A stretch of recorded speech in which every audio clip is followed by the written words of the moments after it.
Hi welcome to our channel. కొత్తగా visit చేస్తే like and subscribe చేయండి. పడక్కల మూవీ ఓటీటీలో చూసేసా. ఈ వీడియోలో ఈ మూవీ రివ్యూ చూసేద్దాం. ఈ మూవీని మలయాళం నుండి తెలుగులోకి డబ్ చేశారు. మూవీ ప్లాట్ వచ్చేసి జుమాంజీ మూవీలో ఉండే ఇలాంటి బోర్డు ఒకటి ఉంటుంది.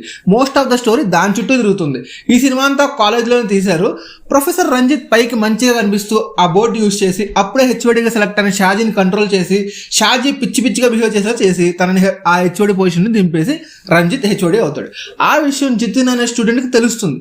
జితిన్ అసలు ఆ బోర్డు ఏంటి, తను ఎలా షాజీని కంట్రోల్ చేశాడని, రంజిత్కి ఏమైనా బ్లాక్ మ్యాజిక్ తెలుసా అని తన ఫ్రెండ్స్ హెల్ప్తో తెలుసుకోవాలనుకుంటాడు. కానీ ఆ విషయం రంజిత్కి తెలిసిపోతుంది.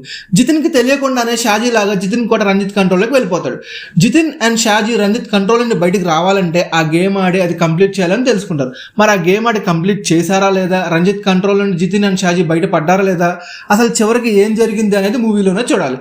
ఇక మూవీలోనే ప్లస్ అండ్ మైనస్ పాయింట్స్ గురించి మాట్లాడుకుందాం. ప్లస్ పాయింట్స్ వచ్చేసి స్టోరీ కొంచెం కొత్తగా ఉంది. డైరెక్టర్ తీసుకున్న పాయింట్ చుట్టూనే సినిమాని కంప్లీట్ చేశారు. మూవీ అంతా కాలేజ్లోనే జరుగుతున్నా కూడా స్క్రీన్ ప్లే చాలా వరకు బోర్ కొట్టకుండా ఉంటుంది. యాక్టర్స్ యాక్టింగ్ బాగుంది, చాలా బాగా చేశారు. మనం మూవీని ఇంట్రెస్టింగ్ గా చూడటానికి యాక్టర్స్ యాక్టింగ్ కూడా ఒక రీజన్ అవుతుంది. మ్యూజిక్ అండ్ బీజిఎం కూడా పర్లేదు, బాగున్నాయి. ఇక మైనస్ పాయింట్స్ వచ్చేసి సెకండ్ హాఫ్. ఫస్ట్ హాఫ్ చాలా ఫాస్ట్గా వెళ్తుంది, కానీ సెకండ్ హాఫ్ కొంచెం లాగిన ఫీలింగ్ వస్తుంది. దానివల్ల మనకు కొంచెం మూవీ మీద ఇంట్రెస్ట్ తగ్గుతుంది. కానీ ఓవరాల్గా చూస్తే పర్లేదు, అవాయిడ్ చేయొచ్చు. క్లైమాక్స్ కొంచెం ప్రెడిక్టబుల్గానే ఉంటుంది. నేను కొంచెం డిఫరెంట్గా ఎక్స్పెక్ట్ చేశాను, బట్ ఈ క్లైమాక్స్ కూడా పర్లేదు, బాగానే ఉంది.